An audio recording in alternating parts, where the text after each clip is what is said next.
여러분, 원자재 값이 폭등이라. 그래서 농사도 못 짓겠다. 왜 이 말이 나올까요? 기본적으로 이것 때문입니다. 농가 판매 가격 지수가 떨어졌습니다. 야, 이게 여러분 우리가 한번 생각을 해보자고요. 주변에 물가가 다 올라요. 그죠? 예. 농산물 물가 올라요. 우리가 보기에는요. 축산물도 오르고요. 수산물도 오르고요. 공업 제품도 오르고요. 예. 뭐 개인 서비스 용품까지 안 오르는 게 없거든요. 그런데 농가 판매 가격 지수는 떨어지고 있습니다. 그것도 2.3%가 떨어졌어요. 언제요? 2022년에. 2021년은 농가 판매 가격 지수가 128.7인데 예, 2022년에는 125.7입니다. 주변에 모든 게 다 오르, 외식까지 다 오르는데 농가에서 판매하는 가격 지수는 떨어진다. 이러니 농사도 못 짓겠다는 말이 당연히 나오겠죠. 2.3%가 떨어진 것은요, 여러분, 2014년에 1.7%가 떨어진 이후 8년 만입니다. 8년만.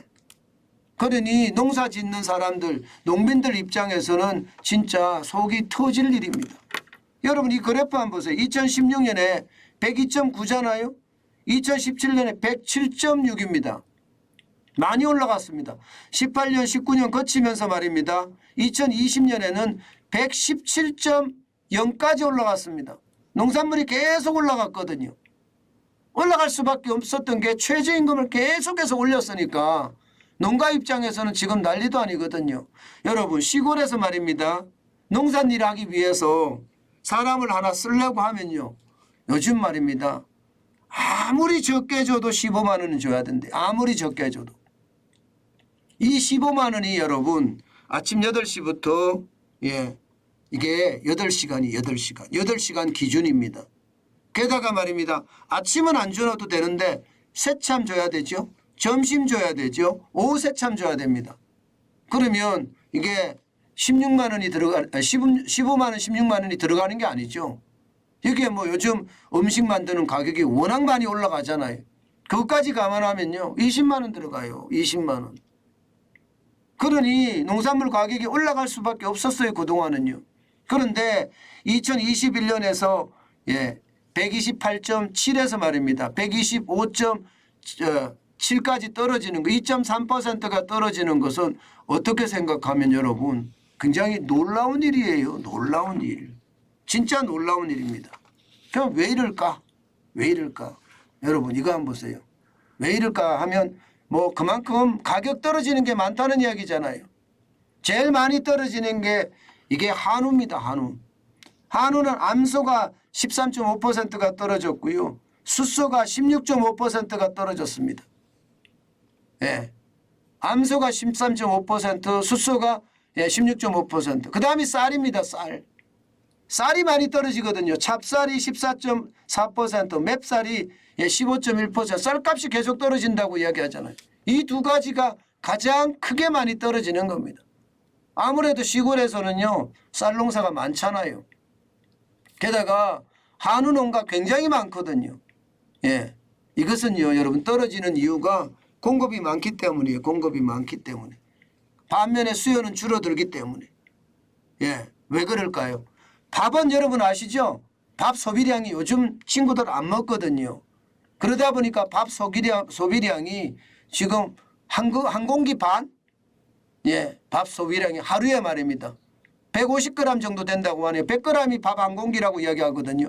150g이면 한 공기 반이에요.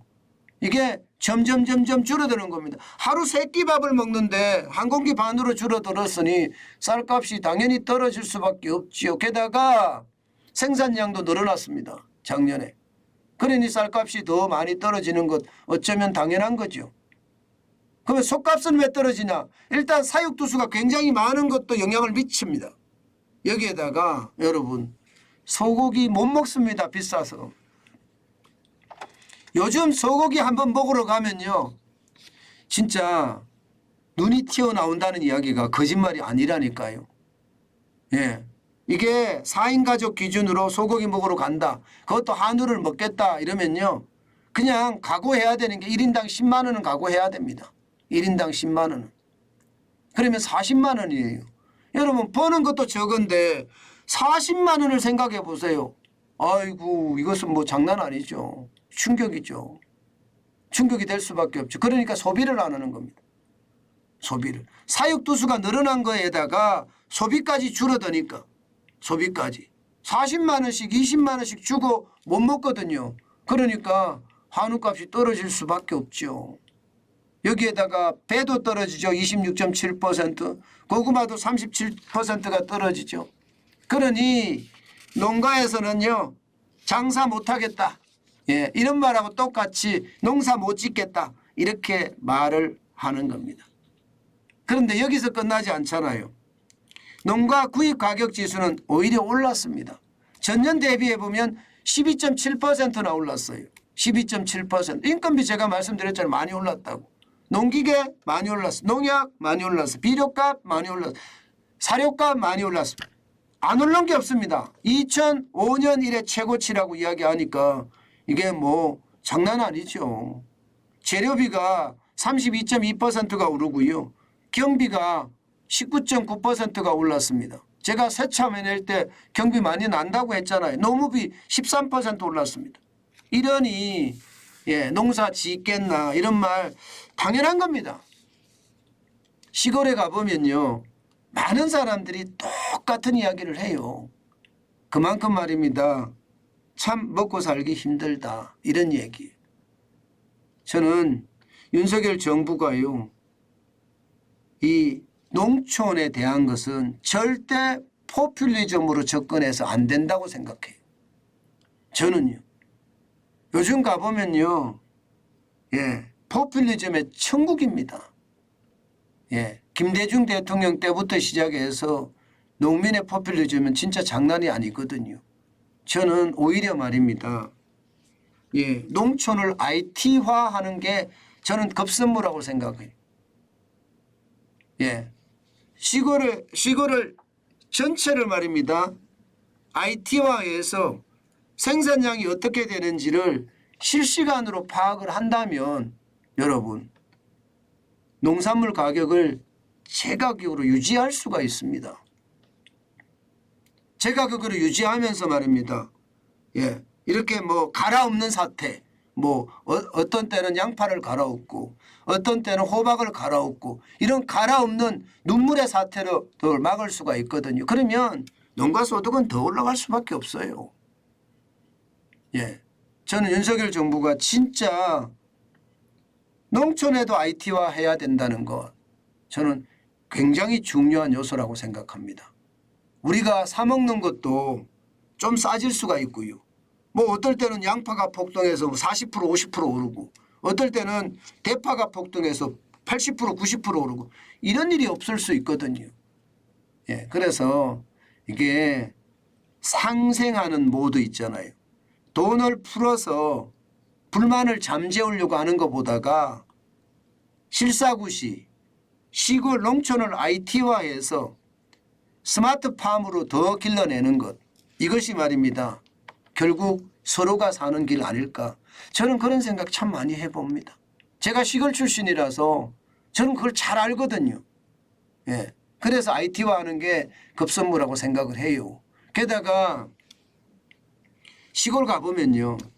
이게 논들이 반듯반듯합니다. 옛날처럼 꼬불꼬불꼬불한 그런 논이 아니에요.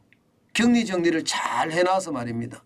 충분히 격리정리를 그 정도로 할 정도면 시골 농사의 IT화 예, 저도 충분히 가능하리라고 생각해요. 요즘 뭐 스마트폰 하나면 모든 게 다 되잖아요.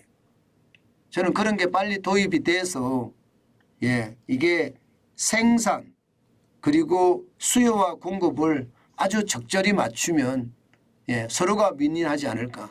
저는 그런 생각 다시 한번 해봅니다.